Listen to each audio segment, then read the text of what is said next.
Hi, everybody. This is Jimmy. You're reading with Jimmy. We're reading Canterbury Tales by Geoffrey Chaucer. Wow. This is the beginning of a great series.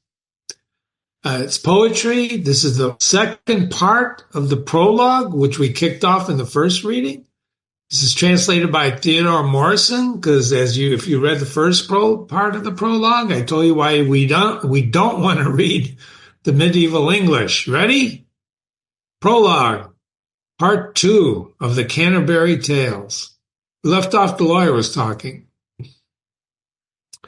None was so busy as he with case and cause, and yet he seemed much busier than he was. Remember when Chaucer writes, he writes in iambic pentameter, and Theodore Morrison, right, the translator here, he makes sure he keeps it in there, into that rhythm. And I want you to pay attention to the insights, because the story is these people are going to be telling us tales as they go to Canterbury. In every case and verdict, he, the lawyer, was schooled through the whole record since King William ruled. King William was William the Conqueror, who conquered England in 1066 at the Battle of Hastings. That's drilled into Jimmy's head. No one could pick a loophole or a flaw in any lease or contract that he might draw. Each statute on the books he knew by rote. He traveled in plain, silk-belted coat. Next up is the Franklin. A Franklin traveled in his company. Whither could never daisy petal be, then was his beard. His ruddy face gave sign. What is a Franklin? Well, a Franklin is a member of a certain social class in Middle English period. A Franklin was simply a free man, a man who was not a serf. Serfs worked the land. Whither could never daisy petal be than his beard, than was his beard, so the color of his beard. His ruddy face gave sign. He liked his morning sop of toast and wine. He lived in comfort, as he would assure us, for he was the true son of Epicurus. Okay, who's Epicurus? Well, he was a Greek philosopher, author of an ethical philosophy, right? We eat and drink until we die. That's what friendship, retirement, live your own happiness is the highest good. Your own happiness is the highest good, not helping other people. So it was called Epicureanism. A happy life was two principles: tranquility and freedom. Pardon me. Who held the opinion that only measure of perfect happiness was simply pleasure. Do you live for yourself? Then you're an Epicurean, right? Such hospitality did he provide. He was St. Julian to his countryside. Who's St. Julian? Well, I think I put him down here. He's the hospitalier. He murdered his own parents, but he sought penance for his action, was forgiven by God. Don't forget, Chaucer, who's writing this, and the narrator who's narrating it, we don't know it's Chaucer. Some people will conclude it is. We can believe what you want when we're done. But he's very well schooled, and there's a lot of allusions here. He was St. Julian to his countryside. His bread and ale were always up to scratch, and he had a cellar that none on earth could match. There was no lack of pasties in his house, both fish and flesh, and that's so plenteous that where he lived it snowed of meat and drink, with every dish of which a man could think. After the various seasons of the year, he changed his diet for better cheer.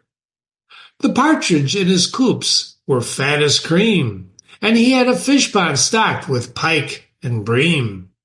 Woe to his cook for an unready pot, or sauce that wasn't seasoned and spiced hot. A table in his hall stood on display, prepared and covered through the livelong day, and he presided at court sessions for his bounty, and sat in Parliament often for his county.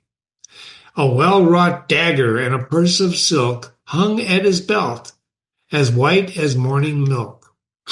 He had been a sheriff and a county auditor, On earth there was no such rich proprietor. Here come 5 guildsmen. There were 5 guildsmen in the livery of one august and great fraternity, a weaver, a dyer, a carpenter, a tapestry maker, and a haberdasher. Their gear was furnished new and clean as glass. The mountings of their knives were not of brass, but silver. Their pouches were well made and neat, and each of them, it seemed, deserved a seat on the platform at the Guildhall, for each one was likely timber to make an alderman. They had goods enough and money to be spent. Also their wives would willingly consent, and would have been at fault if they had not, for to be madamed is a pleasant lot. To march in first at feasts for being well married, and royally to have their mantles carried. These guildmen had a cook, there's a cook now, with them, and their own, to boil their chickens with the marrow bone. With seasoning power, capers, and sharp spice, in judging London ale his taste was nice. He well knew how to roast and broil and fry, to mix a stew and bake a good meat pie, or capon creamed with almond, rice, and egg. Pity that he had an ulcer on his leg. Sorry. There was a skipper was with us, his home far in the west. He came from the port of Dartmouth, as I guessed. He sat his cart-horse pretty much at sea, his coarse smock joggling on his either knee. A dagger on a string from his neck hung down beneath his arm, and his face was burnished brown. By summer's sun he was a true good fellow, many a time that he had tapped a wine-cask mellow. Sailing from Bordeaux while the owner slept, too nice a point of honor he never kept. Sorry. Let's go back here. He never kept. In sea fights, if he had got the upper hand, drowned prisoners floated home to every land. In navigation, so in other words, he killed a lot of people. In navigation, whether reckoning tides, currents, or what might threaten him besides, harborage, pilotage, or the moon's demure, none of his like the hull to Cartagena. Hull to Cartagena refers to the travel route between the city of Hull and Colombia. He knew each harbor and the anchorage there, from Gotland to the Cape of Finisterre, and every creek in Brittany and Spain, and he had called his ship the Madeleine.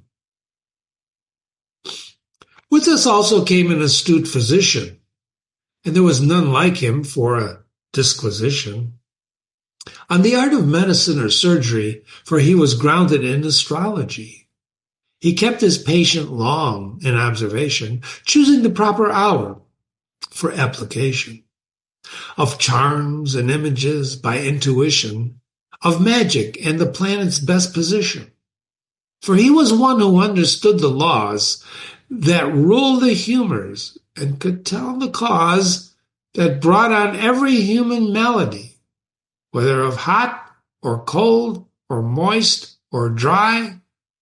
He was the perfect medico for sure.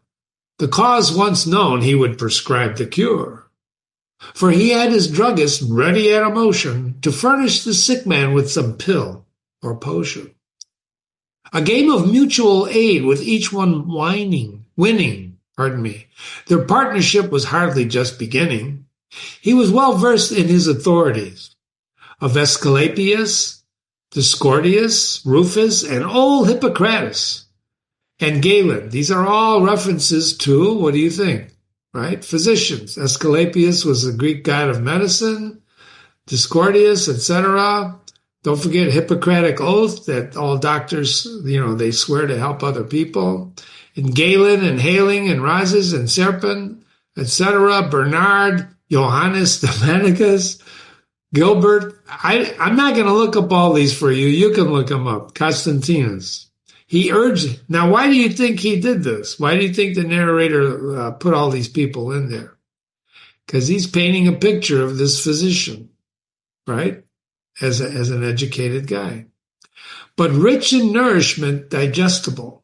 He urged a moderate fare on principle, but rich in nourishment, digestible. Of nothing in excess, he would admit, but gave but little heed to Holy Writ. He didn't pay attention to the Bible, that's the Holy Writ, and he would admit nothing in excess, that's the golden mean of Aristotle. His clothes were lined with taffeta. Their hue was all of blood red and of Persian blue. And yet he was far from careless of expense. He saved his fees from times of pestilence. For gold is a cordial, as physicians hold. And so he had a special love for gold. A worthy woman was from near the city of Bath, but somewhat deaf, and more's the pity. For weaving she possessed so great a bent that she outdid the people of Ypres and of Ghent. No other woman dreamed of such a thing as to precede her at the offering. Or, if any did, she fell into such a wrath that she dried up all the charity in Bath, the woman of Bath. She wore fine kerchiefs of old-fashioned air, and on a Sunday morning I could swear she had 10 pounds of linen on her head. Her stockings were of finest scarlet red, laced tightly, and her shoes were soft and new. Bold was her face, and fair and red in hue. She had been an excellent woman all her life. 5 men in turn had taken her to wife, not counting other youthful company. But let that pass for now. Over the sea she traveled freely, many a distant stream she crossed and visited Jerusalem. 3 times she had been at Rome and at Bologna, at Cosmetella's shrine and at Cologne. She wandered by the way through many a scene, her teeth were set with little gaps between. Easily on her ambling horse she sat, and she was well wimpled, and she wore a hat as wide as circuit as a shield or targe, a skirt swathed up her hips. They were large. There's a little note here, Santiago Castabella, right? History dates back to the 9th century. St. James the Apostle were discovered, his remains there, make it one of Christianity's most revered sites. So a lot of pilgrimage, a lot of religious references here. Upon her feet she wore sharp rolled spurs. She was a good fellow, a ready tongue was hers. All remedies of love she knew by name, for she had all the tricks of that old game. And there was a good man of the priest's vocation, a poor town parson of true consecration. He was rich in holy thought and work, and he learned he was in the truest sense of a clerk, who meant Christ's gospel faithfully to preach, and truly his parishioners to teach. He was a kind man, full of industry, many times tested by adversity, and always patient. If tithes were in arrears, he was loth to threaten any man with fears of excommunication, past a doubt. He would rather spread his offering about, and to his flock, or spend his property, to him a little meant sufficiency. Wide was his parish, with houses far asunder. He would not be kept by rain or thunder, and if he suffered a sickness or a blow, from visiting the farthest high or low, plodding his way on foot, his staff in hand, he was a model his flock could understand. At first he did, and afterward he taught, that precept from the gospel that he had caught, and added a metaphor thereto. If gold rusts, what will the iron do? For if a priest is foul in whom we trust, no wonder a layman shows a little rust. A shame it is that the priests in mind should keep to let a filthy shepherd tend clean sheep.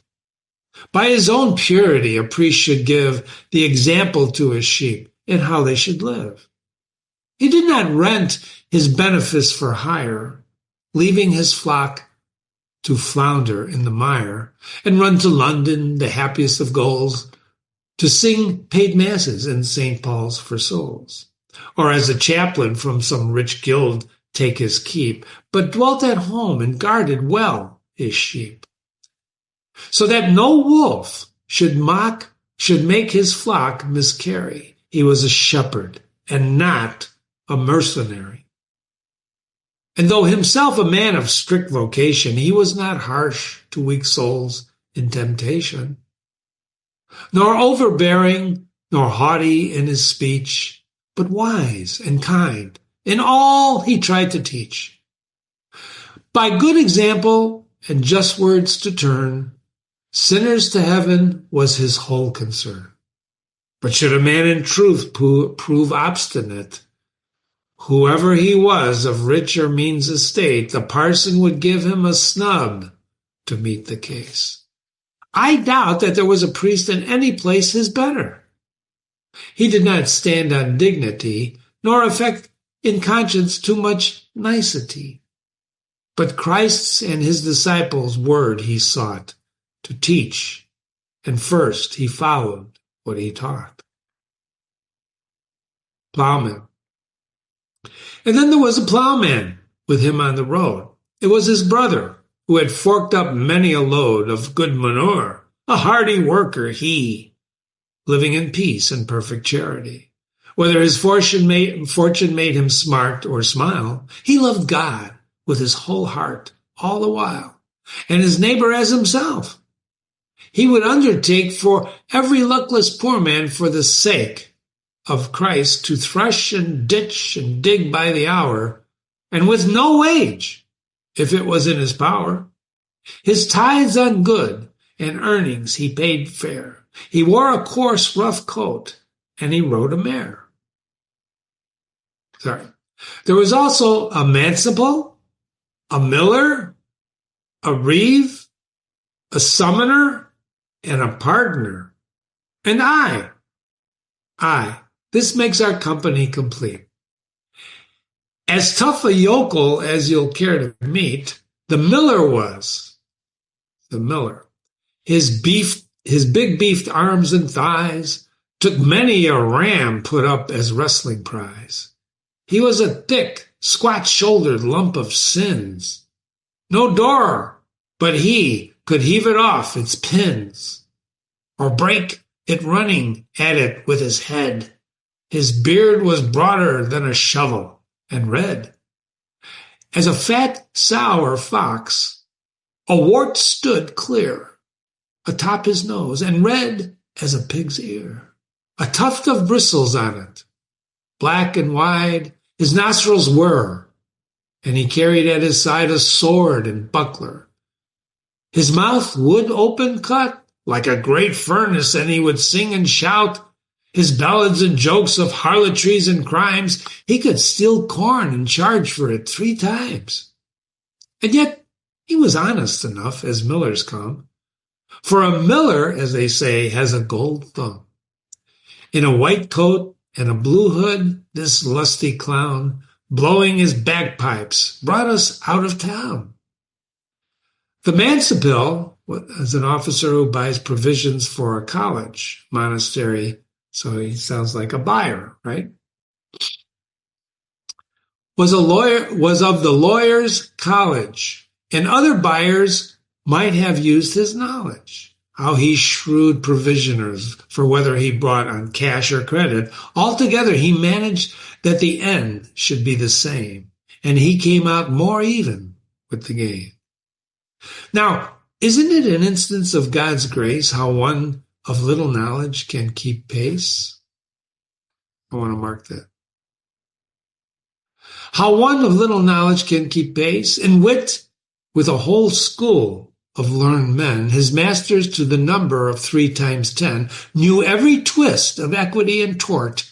A dozen in that very Inn of Court were worthy to be steward of the estate to any of the English lords, however great, to keep him and his income well confined and free from death, unless he lost his mind, or let him scrimp if he were mean in bounty.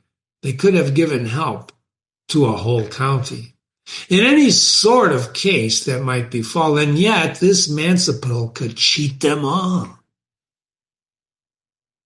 The reeve was a slender, fiery-tempered man. He shaved as closely as a razor can, and his hair was cropped about his ears and shorn above his forehead as a priest is worn. His legs were very long and very lean, and no calf on his lank spindles could be seen. But he knew how to keep a barn-hour bin, to play the game with auditors and win. What's a reeve? It's someone who serves a manager of a lord's estate. He's the wrangler, right? The foreman. Collecting rents, taxes. He knew well how to judge by drought or rain the harvest of his seed and of his grain. And his master's cattle, swine and poultry flock, horses and sheep and dairy, all his stock, were all together in this reeve's control. And by agreement he had given the sole accounting since his lord reached 20 years. No man could ever catch him in arrears. There wasn't a bailiff, shepherd, or farmer working, but the reeve knew his tricks of cheating and shrinking, and he would not let draw an easy breath, because they feared him as they feared the very death. And he lived in a good house on an open space, well shaded by green trees, a pleasant place. Shrewder in acquisition than his lord, with private riches he was amply stored. He learned a good trade, young by work and will. He was a carpenter of first-rate skill. And one on a fine mount, a stallion, dappled gray, whose name was Scott, he rode along the way. And he wore a long blue coat, hitched up and tied, as if it were a friar's. And at his side a sword and rusty blade was hanging down. He came from Norfolk, from nearby the town that men call Braswell, and we rode for a while, the reeve always hindmost in our file. So he was always the furthest back. There was a summoner in our company. What's a summoner? Summoner is a person who summons and calls forth something in a magical or legal contest. In the Middle Ages, his job was to summon people to appear before court. Right? Guy who serves the subpoena. There was a summoner in our company, had his place, red as a fiery cherub his face, pockmarked, pimpled, and his eyes were narrow, as lecherous as he was as a cock sparrow. His brows were scabby and black, and thin his beard. His was a face that little children feared, brimstone and Larthage brought in any quarter, quicksilver, censure, borax, oil of tartar. No salve or ointment that could cleanse or bite could cure him of his blotches, livid white, or of the knobs and nubbins on his cheeks. He loved his garlic, his onions, and his leeks. He loved to drink the strong wine down blood red, and then he would bellow as if he had lost his head. And when he had drunk enough to parch his trough, nothing but Latin issued from his mouth. He smattered up a few terms, 2 or 3, that he had gathered out of some decree, and no wonder that he had heard law Latin all the day. And everyone knows that a parrot or a jay can cry out, "What?" or "Paul," as well as a pope. But give him a strange term, and he began to grope. His little store of learning was paid out. In questo quid juris, the question of what is right, he would shout, "Questo quod juris." He was a good-hearted bastard and a kind one. If there were better, it was hard to find one. He let a good fellow for a quart of wine the whole year around enjoy his concubine, scot-free from summons, hearing, fine, or bail, and he was on the sly. He too would flush a quail. If he liked a scoundrel, no matter how church law, he would teach him that he need not stand in awe. If the archdeacon threatened with his curse, that is, unless his soul was in his purse. For in his purse he would be punished well. The purse, he said, is the archdeacon's hell. Of course, I knew that he lied in what he said. Surely a guilty man should hold in dread the curse that damns by excommunication, while absolution brings a man salvation. And let him heed, if higher counsels fail, the writ remanding the accused to jail. Within his power, there's a footnote here we'll read in a minute. Within his power, and well he saw to this, he had the young girls of the diocese. He knew their secrets, and he heard their latest design. The least design, a garland big enough to be a sign. Outside an alehouse balanced on his head, as shield he bore a great round loaf of bread. And then there was a part, let's read this footnote. In this passage, Chaucer says, of cursing ought each guilty man to be afraid, for a curse will slay just as absolution saves, and he should beware of a writ remanding excommunication. It may add something to your understanding. There was a partner of Rochenville with him, of Blessed Mary's Hospital. But now comes straight for, what's a partner? A license to sell papal pardons. So he sells indulgences and pardons. But now comes straight from Rome, or so he said. He's saying, come hither, love, to me. The summoner's counter bass trolled out profound. No trumpet blew with half so vast a sound. The partner had hair as yellow as wax, hanging as smoothly as a hank of flax, and his locks trailed down in bunches from his head, and he let the ends around his shoulders spread, but in thin clusters, lying one by one. Of hood for rakishness he would have none, for in his wallet he kept it safely stowed. He traveled as he thought in the latest mode. Disheveled, save for his cap, his head was bare, and in his eyes he glittered like a hare. A veronica was stitched upon his cap, and his wallet lay before him in his lap. Brimful of pardons from his very seat in Rome, he had a voice like a goat's bleat. A veronica on the cap is a design, the veil of Veronica, a Christian relic. Okay? He had no beard, and never would have a beard. His cheek was always smooth, as if he just shaved. I think he was a gelding or a mare, but in his trade, from Berwick down to Ware, no partner could beat him in the race, for in his wallet he had a pillowcase, which he pretended was Our Lady's veil. He said he had a piece of the veil's sail, of the very sail that St. Peter, when he fished in Galilee before Christ caught him, used upon the sea. He had a latent cross embossed with stones, and in his glass he carried some pig's bones. And with these holy relics, when he found some village parson grubbing his poor ground, he'd get more money in a single day than 2 months would come the parson's way. Thus he flattered, and he trumped up stock.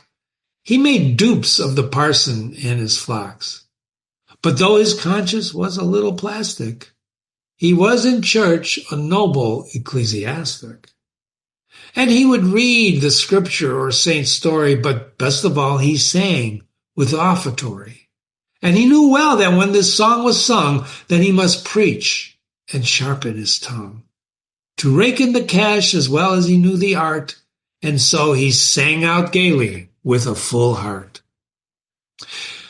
So now I have set down briefly, as it was, our rank, our dress, our number, and the cause. That made our sundry fellowship begin in Southwark at this hospitable inn, known as the Tabard, not far from the Bell. But what we did that night, I ought to tell. And after our journey, stage by stage, and the whole story of our pilgrimage. But first in justice, do not look askance, I plead, or lay it to my ignorance.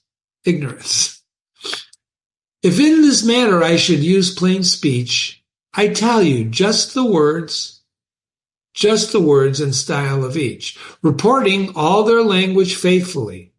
It must be known to you as well as me, that whoever tells a story after a man must follow him as closely as he can. And if he relates the tale, he must be true to every word unless he would find new, or else invent a thing or falsify.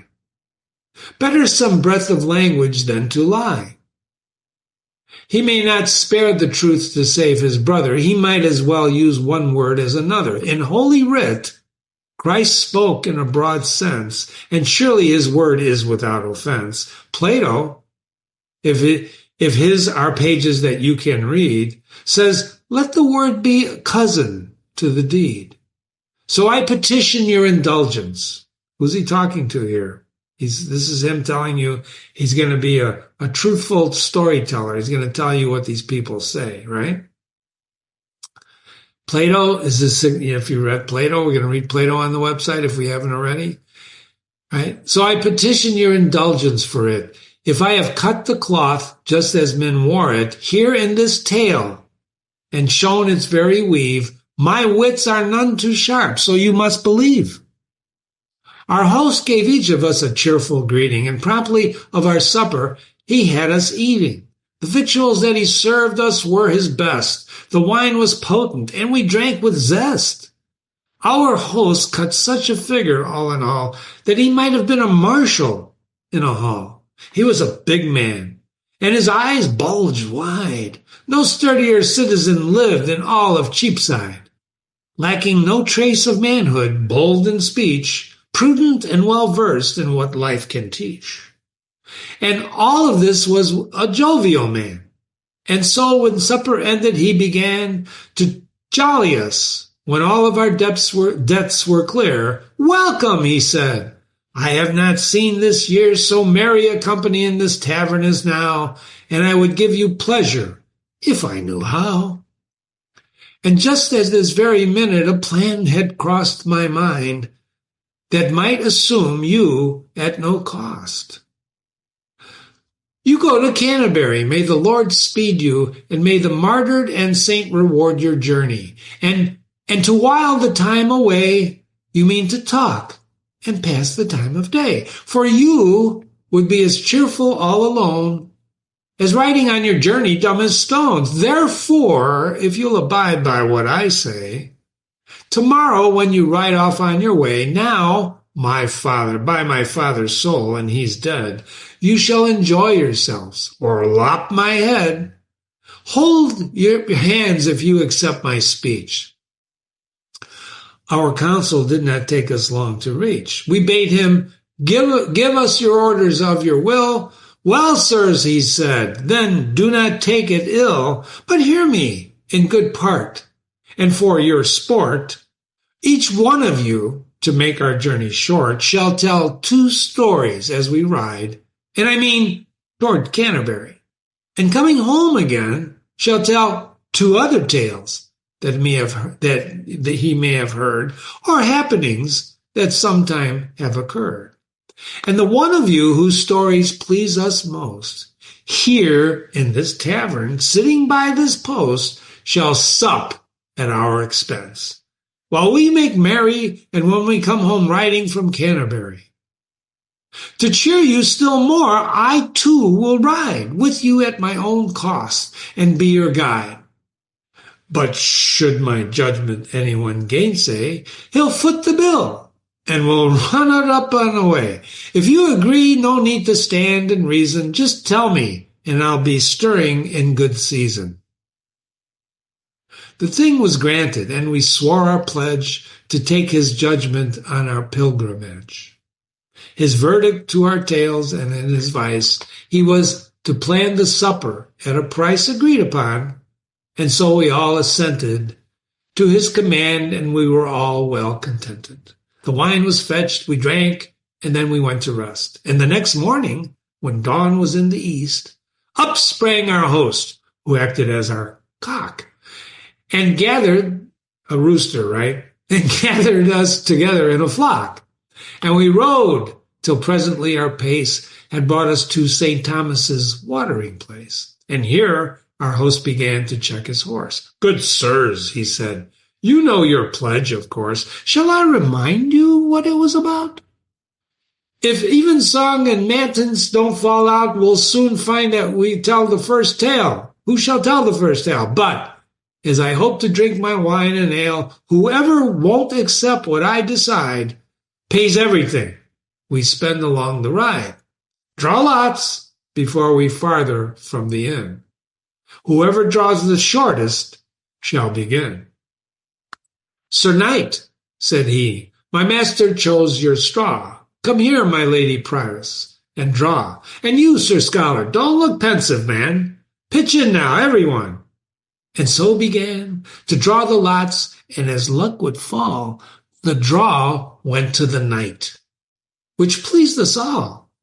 And when this excellent man saw how it stood, he readied his promise, and he said, good, since it appears that I must start the game, why then the draw is welcome in God's name. Now, let's ride on and listen to what I say. And with that, the word we rode forth on our way. And he, in his courteous manner and good cheer, began to tell his tale, as you shall hear. Isn't that great? Huh? You've been reading with Jimmy. That's the end of the prologue. You've met all the characters. Boy, we should sum them up, shouldn't we? I'm not going to do it right now. We'll go back and look at it when we analyze Chaucer's Canterbury Tales. But he tells you a lot about these people for the inside narrator, right?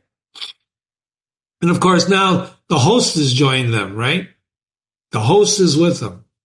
We don't know the host's name. You can Google it. Some people tell you they know it. But we don't know anything yet. We don't know the narrator's name. He's an anonymous narrator. Could be, couldn't, maybe not Chaucer. And we don't know all we know is that the host is the guy who came up with this game, right? Learn more about Chaucer by reading the other tales we're going to be reading on Jimmy's website, and be sure to visit and read the other classics. We've got a lot of classics, over 170 hours worth. Whoa. And remember, if you have, by the way, we're starting quick takes. Okay, there's some quick takes. You might want some quick takes, 10-minute overviews of these beautiful classic stories. Why do we read, ladies and gentlemen? To learn how other people lead their lives and how to lead our own. And remember, literature is language charged with meaning, which is almost every word in Chaucer. If you have any questions, Jimmy@readingwithjimmy.com, Jimmy@readingwithjimmy.com. Thanks for coming by. Look forward to seeing you on the next story, The Knight.